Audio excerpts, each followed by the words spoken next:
திருப்பூர் மாவட்டம் உடுமலை பகுதியில் பிரம்மா குமாரிகள் அமைப்பின் சார்பாக அமர்நாத் பனிலிங்க தரிசன நிகழ்ச்சியானது நடைபெற்றது. பல்வேறு அரங்கங்களுடன் கூடிய மனிதனுக்கு தேவைப்படக்கூடிய அன்றாட வாழ்வியல் நடைமுறைகள் குறித்தும், ஒழுக்கங்கள், பண்பாடுகள், கலாச்சாரங்கள் எவ்வாறு வழி நடத்துவது என்பது குறித்து அரங்கங்களும் அமைக்கப்பட்டிருந்தன.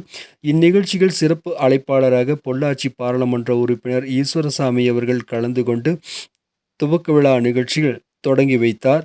இந்நிகழ்ச்சியில் பிரம்மா குமாரிகள் அமைப்பின் சார்பாக உடுமலை, பொள்ளாச்சி, மடத்துக்குளம் உள்ளிட்ட பல்வேறு பகுதிகளிலிருந்தும், திருப்பூர், கோவை மாவட்டங்கள் உள்ளிட்ட பல்வேறு பகுதிகளிலிருந்தும் பிரம்மா குமாரிகள் அமைப்பின் சார்பாக பொதுமக்கள், தன்னார்வலர்கள் கலந்து கொண்டனர். அமர்நாத் பனிலிங்க தரிசனம் நிகழ்ச்சி துவக்க விழா நிகழ்ச்சியில் சிறப்பு அழைப்பாளராக கலந்து கொண்ட பொள்ளாச்சி பாராளுமன்ற உறுப்பினர் அவர்களுக்கு திருப்பூர் மற்றும் உடுமலைப்பேட்டை பிரம்மா குமாரிகள் அமைப்பின் சார்பாக கலந்து கொண்ட சிறப்பாளர்களுக்கு சிறப்பு செய்யப்பட்டது. பல்வேறு பகுதிகளிலிருந்தும் இந்த நிகழ்ச்சியில் பொதுமக்கள் பெரும் திரளாக கலந்து கொண்டனர். உடுமலை நகருக்கு கொடுத்திருக்கின்றார்.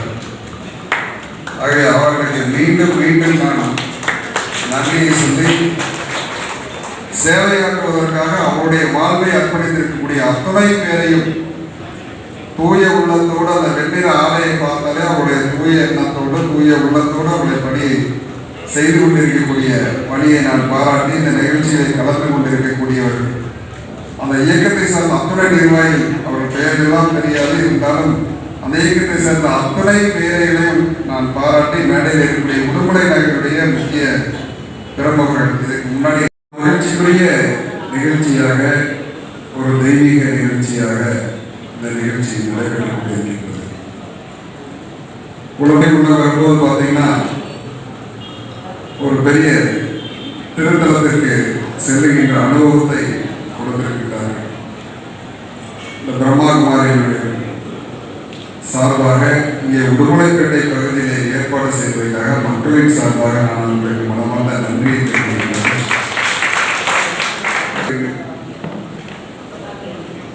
உலகை அமைதிப்படுத்த வேண்டும் என்று சொன்னால் மனிதனை நாம் அமைதிப்படுத்த வேண்டும். மனிதனை அமைதிப்படுத்த வேண்டும் என்று சொன்னால் நமது மனதை அமைதிப்படுத்த வேண்டும் என்பதற்காகத்தான் உங்களுக்கெல்லாம் பயிற்சிகள், தியான வகுப்புகள் போன்றவையெல்லாம் கொடுத்து கொண்டிருக்கிறார்கள்.